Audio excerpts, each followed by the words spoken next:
I'm not a comedian. I can't make everything funny. Some things you just have to take seriously, okay? Do you like blowing things up? Do you like blood and causing pain? And I was like, yes.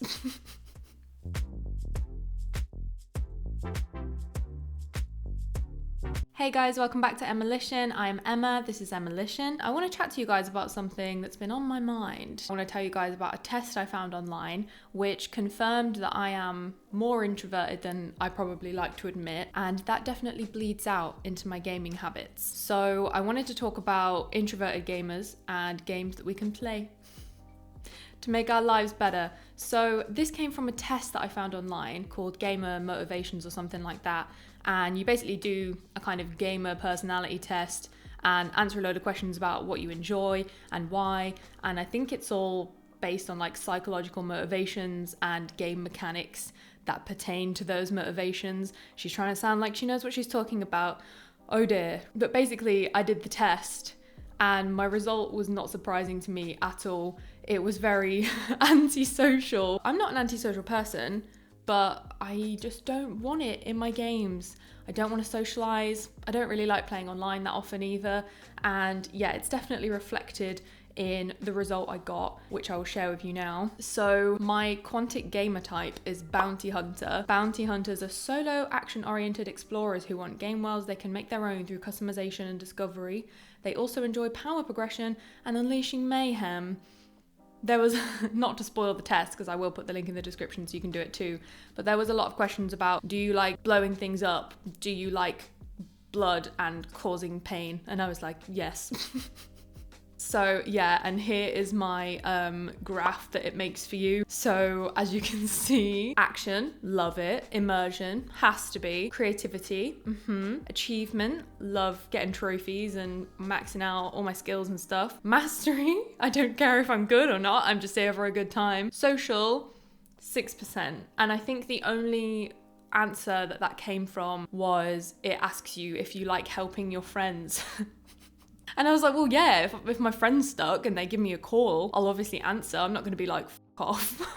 So I think that's probably the only social aspect I enjoy. And I don't know, there's probably loads of introverts out there that do enjoy gaming online. I might just be really weird and miserable. And growing up an only child, didn't have to share my games. I just played on my own in the dark, and that's what I like. So with that in mind, I wanted to share with you guys 5 of my top most immersive, open world, sort of lose yourself games. So if you're someone who loves to just get lost in a game and not share it with anybody, you want to be selfish and keep all the characters to yourself, then these games are for you. And you've probably already played them because I'm not telling you anything particularly unique or unheard of, but I just wanted to share with you guys. I would also like to know your thoughts, like what your favorite games are to just get lost in and just make you forget the world for a bit. I would love to be someone that's good at playing online and just plays more social things, but I'm just not.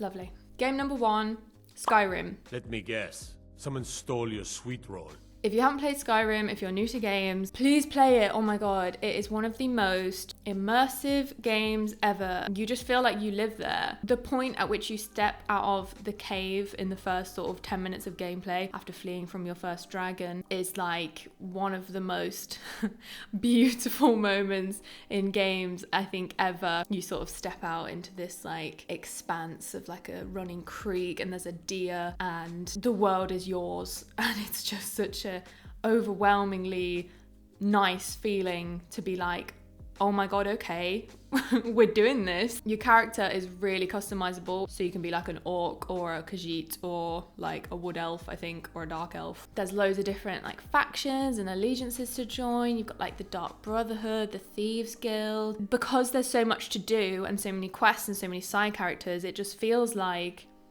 you become it. Like, I spent so long as a teenager on that game just getting completely lost, and it's very replayable because there's some factions where once you join them, everyone else hates you. So you can't go and join somewhere else and then you want to go back and play it and see what would happen if you joined another faction or guild or whatever. So very, very fun. Perfect for those days or weeks or years to just put your duvet over your head and play and ignore everyone. So Skyrim.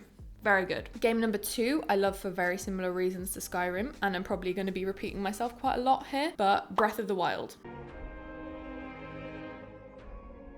The feeling of using your paraglider for the first time is like, it brings a tear to your eye. The feeling of freedom that you can't feel in many other places is just amazing. And like, there is a huge focus on the history of what happens in Hyrule in Breath of the Wild. So even if you haven't played all the other Zelda games, the way that they kind of expose you to the world and the characters doesn't make you feel like you've missed out on loads. And there's so many cool characters to talk to, there's loads of cool collectibles, and there's just so much to explore in the game. It's like you become Link, unlike Skyrim where you sort of build your own character and you might want to be like, oh, this is me, or I've made them. You become like attached to Link and he just becomes your best friend and you just want the best for him.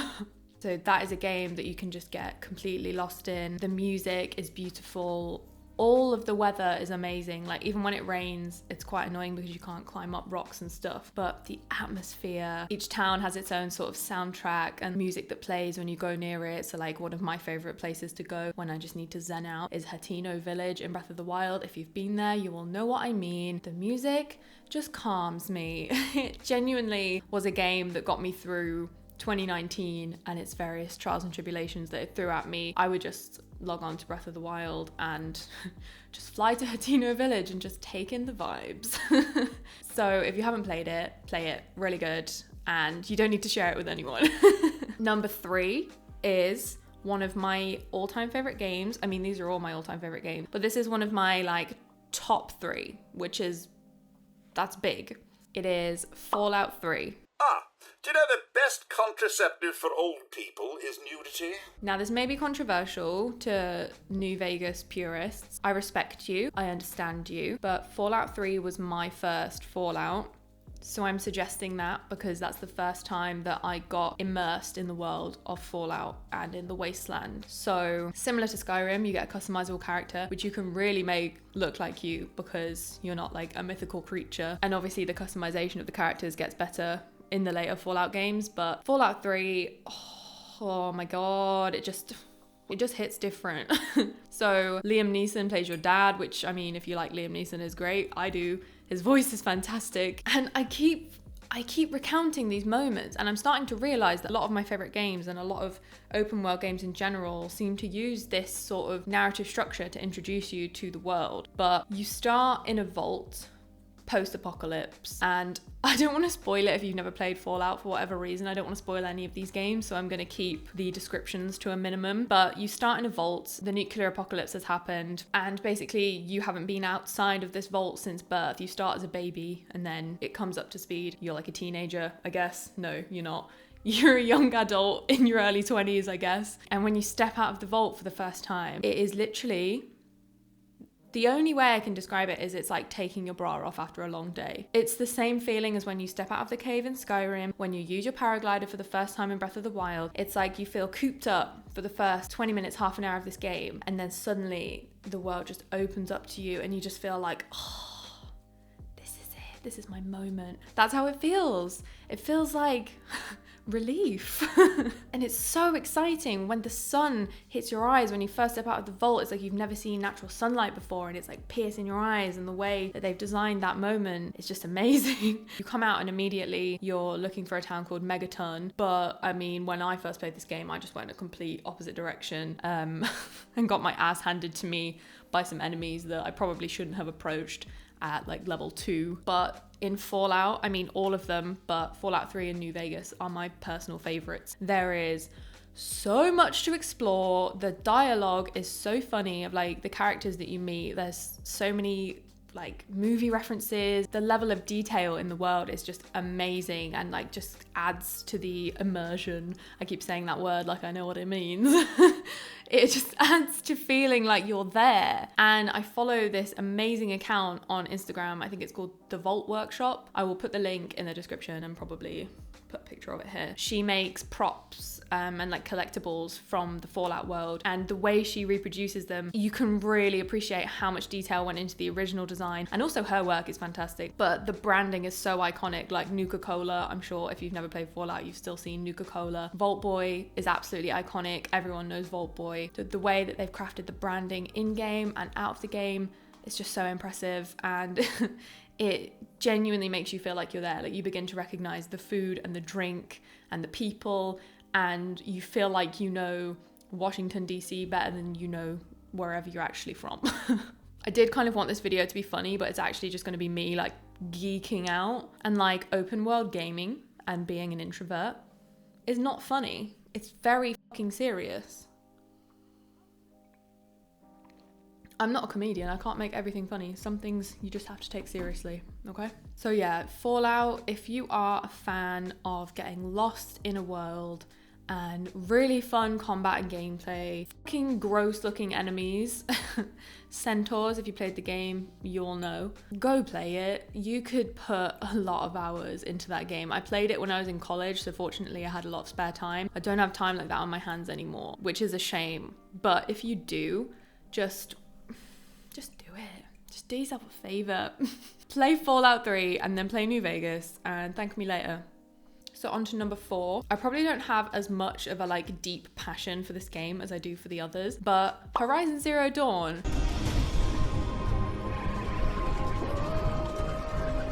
Fantastic. So good. I played this game like 3 or 4 years ago, and actually now I've said it, I do actually have a really deep passion for this game because I'm starting to notice I get an attachment to open world games when I need a bit of help in my real life. At the time I was really struggling in my job, I didn't have a lot of money, and life was just hard, and I remember just being able to curl up with this game was just like so special. It was so special. It has a very likable protagonist. Her name is Aloy. You want to get behind her, you want to support her, you just want her to do well. Kind of like Link, I guess. Although you've got less to go on with Link because like he doesn't say that much. The world is very captivating. It's not too dissimilar from the world in Breath of the Wild in terms of how it's sort of split up in like weather regions. There's like a desert region, a snow region, like grasslands, so you kind of get to travel through the different areas, and each area you meet different enemies. And I mean, the main selling point for me when I tell my friends about this game is there is giant robot dinosaurs. So I mean, if the idea of a beautifully rendered, captivating world with cool characters and really fun combat doesn't sell you, robot dinosaurs should. Really cool. It's very fun. There's a lot of side quests that you can do, and similar to like Skyrim and Fallout, it feels like you can kind of, well, and Breath of the Wild, it feels like you can go off the beaten path and you could do a hell of a lot before you do the main quest, which is always good because for me, I just like to get stuck in and I'm like, main quest? Where? I only see this woman who needs her cat saving from a tree. Fully recommend. You will get lost in that world as well. And there's a new one coming out soon. So you should play this one before you play that one. And we can be Horizon Zero Dawn fans together. So the final one may surprise you if you know the other games quite well. They're all similar-ish. They're not, but they are. And if you've watched this far, thank you. You're my favorite. But my choice for number 5 is LA Noire. Well, isn't this just nice and awkward? If you have played LA Noire, that may seem like a strange choice, but my god, that game...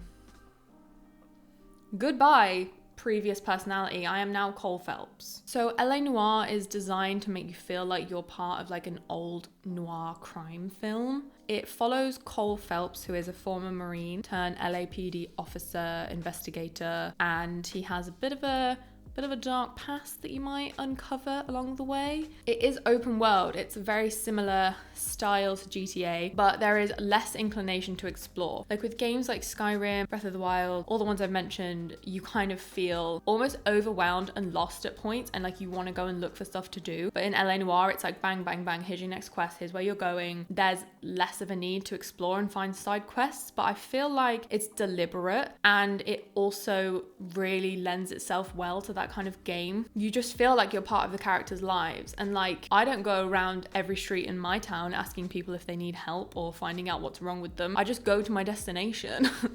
So it feels like a bit more of a normal life, and I think that suits the gameplay and the plot and the setting very well, because it's not the apocalypse or high fantasy or the robot-calypse. It's like a crime movie. In crime movies, the detectives don't go, I will go see that murder victim, but I'm just gonna roll around the streets for a bit and just see if anyone else needs my help. So it really makes you feel like you're part of the investigation and part of their lives. And the way you kind of like move around crime scenes is really interesting because you kind of find all the clues on the floor and you look at the bodies, and it can be kind of gross in parts. Like, it's not graphic or anything.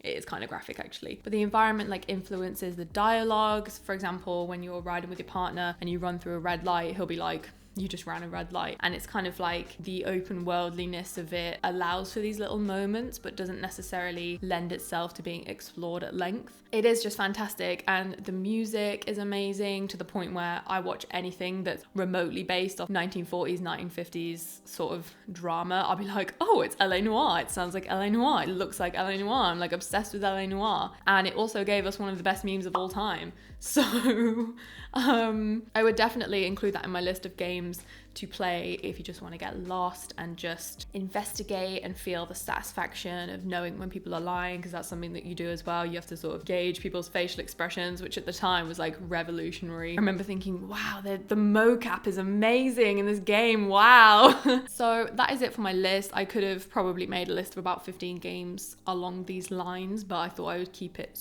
short and sweet. Maybe I will look a bit more into like why I don't enjoy online gaming that much. I'd be interested to know your thoughts. Are you like a exclusive online gamer? Do you dabble? Do you dabble in online gaming now and then? Are you someone like me who just wants to be left alone and play games in a dark room by themselves?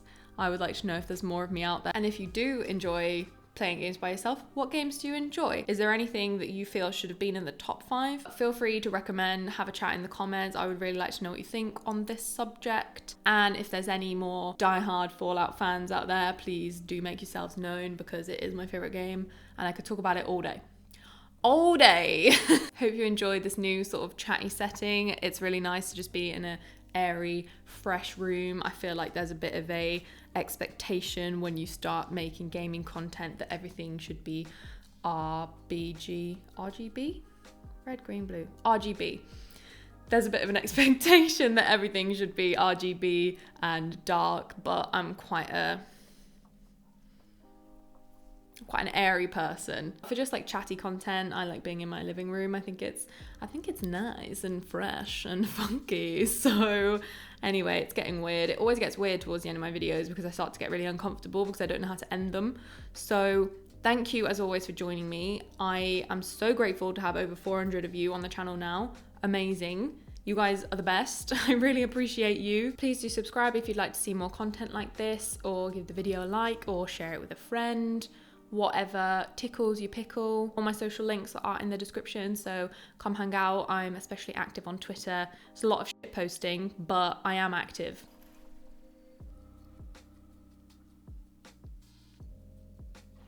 Oh, thank God it's still warm.